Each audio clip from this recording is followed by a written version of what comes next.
Thank you, Mr Speaker. My question is to the Minister for Emergency Services. Can the Minister update my community on the recent storm that hit Port Pirie at the weekend? With your leave and that of the House, I'll explain. Leave is sought. Is leave granted? Early Saturday night, Port Pirie received a very large amount of rain and torrential wind, and that was just over a 10-minute or 12-minute period of time. And in that period of time there's the ground itself, in my area in particular, the hailstones were 5 inches deep, and there's also, as I said, that was all in 10 or 12 minutes, and just want to know the Minister's response to that. The Minister for Emergency Services. Thank you very much, Mr Speaker, and I'd like to thank the member for Stewart for his question, but just as importantly for all that he has done over the weekend and into this week to support his local community. I don't think it would surprise anybody, but the member for Stewart was hot on the phone from the very first moment to the Premier, to myself, to the Minister for Energy and Mining, to SA Power Networks, to our emergency services crew. But even more importantly, the member for Stewart was knocking on people's doors in the community where he knew there might be vulnerable people, just to make sure they were okay and have what they need. So I thank you for everything that you've done on that, as well as thank you for taking the time to meet with emergency services personnel with me on Sunday, and also taking me for a tour through the township to see all the different locations of damage and the severity of damage in the area, and also visiting local business to hear the impact that it's had on them. I was particularly pleased that Happy Birds was a part of that trip. It's the best chips in the state, if anybody doesn't know that. But as the member mentioned, we saw some significant weather events over the weekend.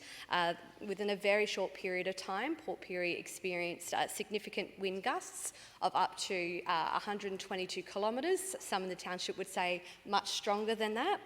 They saw rain, they saw hail, and they even saw ice form on the road. So there was a lot of different dangers that arose as a result of that, but predominantly the damage was around trees and power lines that were down as well. I'm really pleased to advise that the government acted extremely quickly in this situation.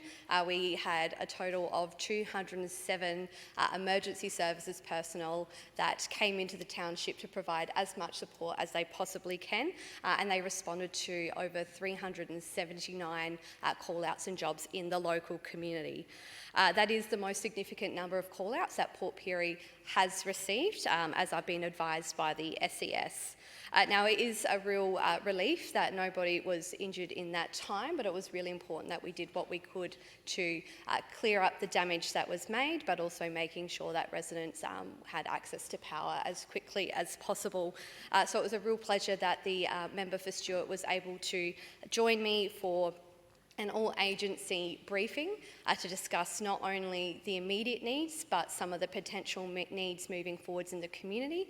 We did know on Monday we're experiencing a heat wave, for example, so having a look at what we needed to do to ensure that residents were as safe as possible, and we're informed in those options for them as well. And it was really great to have the member there because he was able to provide his insights and knowledge about the local needs in the township to these agencies, which did include transport and infrastructure, it included housing, it included health, it included Optus and Telstra, just to name a few, to give a picture of how many people we were talking to at that time to make sure that we were able to provide this service to the community, in addition to our amazing emergency services as well. Now, I mentioned how many emergency services personnel helped to attend in this site, and I just wanted to make it note, it was not only local crews that we saw, it was from metropolitan and broader areas as well. So we did see members from Oakden, Salisbury, Wilmington, Campbelltown, Noarlunga, Whyalla, Napperby, Port Germain and Mount Barker, just as an example.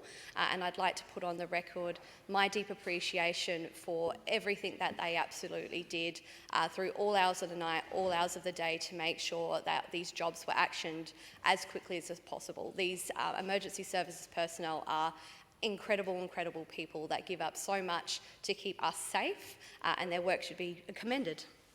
The member for